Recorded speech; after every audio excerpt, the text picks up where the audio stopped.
Successful kayo dito sa Golden Globe Awards nila.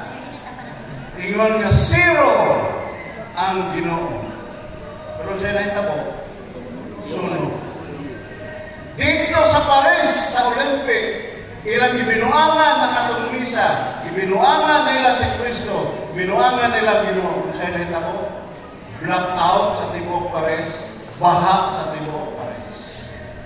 Karon, ang pamilya gihulga na po sa giingon nila nga kanang anti-teenage pregnancy. Kung sa'yo na itabo, huwag ko magtuo nga si Marcos nakabasaan na. Pero sa may kisulti, dili na ako na-aprobahan tungod kay nagtudlo o dili maayo sa mga bata. Ako makaingon ko, naadoy Ginoo. Diretso, tubag sa Ginoo nga naa siya. Diretso ang tubag sa Ginoo sa atong panahon karon nga naa siya.